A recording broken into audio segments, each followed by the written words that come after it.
There are few things nicer than being pleasantly surprised, and I was very pleasantly surprised by this anime. I was looking up a list of recommendations, specifically animes with a romantic theme that don't have love triangles or harem, and this was suggested to me, and I looked it up, and I'm like, okay, so it's like a fairy tale, and it's romantic, and it sounds kind of interesting, and I mean, the title really kind of got my attention, Snow White with the red hair. It sounds really weird. But I read the plot summary and I'm like, yeah, might as well give it a try. So I watched it. I'm part of the way through season 2. I got through season 1. And I gotta say, I really love the anime. It's very, very wholesome. It's very much kind of done in the European fairy tale style, but obviously with a Japanese twist to it. So yeah, it's very wholesome. It's always nice to see something that just is a good story with like good characters and people who aren't like complete assholes, that's not cynical at all. I think someone said that's the final red pill, that cliches are the best.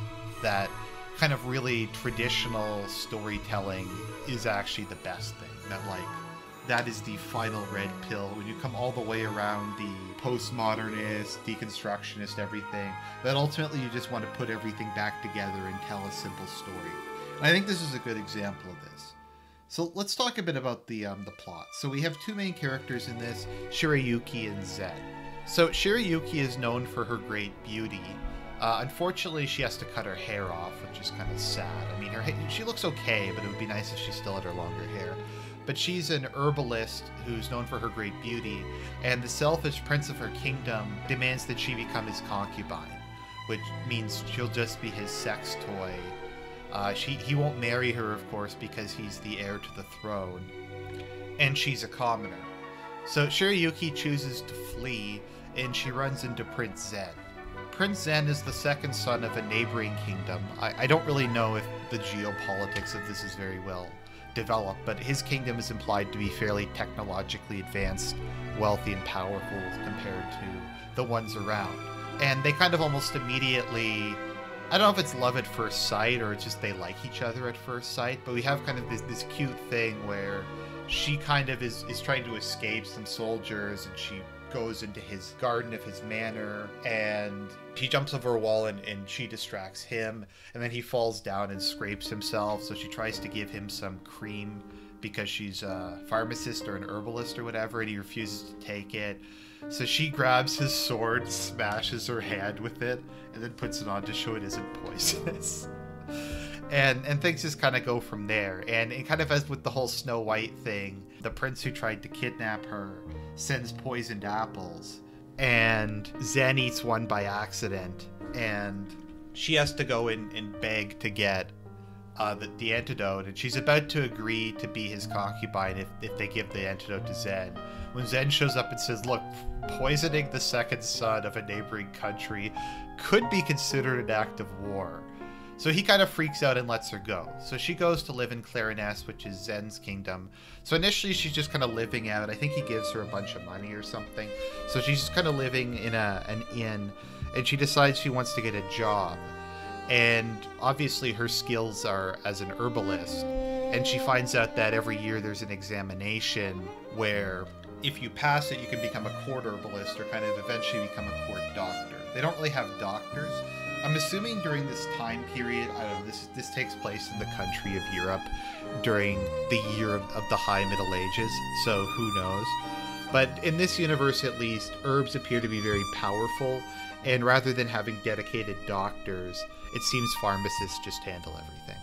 So interestingly, she opts to not ask Prince Zen, despite being her friend, to just get her through the exam. She goes through studying, does the test legitimately, etc., and gets to become a court herbalist. And obviously, because this is a romantic anime, you get to see kind of a relationship starting to go between them.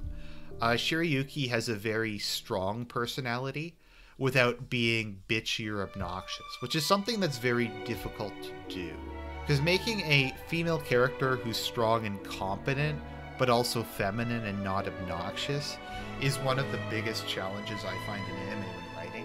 So a lot of the times they just are like abusive to their love interest, like as a joke, or they're just absurdly good at like fighting for no established reason, or they just, like I said, they just get angry for no reason. And I can't think of a single time like Shirayuki has gotten angry at Zen for no reason. She's generally like fairly kind to him, and they don't really have any major fights in their relationship. The only real issue she has is just the difference in their social status, and they're both young and they both don't really understand love or life or that kind of thing, so it takes them a while to kind of figure out how they feel towards each other. But you do get to see this really cute development of a relationship between them where they're both kind of pushing each other. Zen was not necessarily a bad prince, but he kind of didn't like his position, and upon kind of meeting Shirayuki, he wants to become kind of more of a man that she can be proud of. So he starts working more, he takes his duties more seriously. His brother notices this and he starts giving him more stuff to do.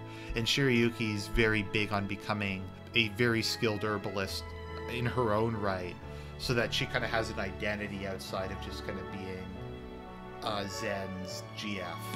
Although they kind of have to hide their relationship, but she's very big on kind of making a name for herself and being skilled on her own. But once again, without kind of being bitchy, there's no like lame feminist message in this or anything.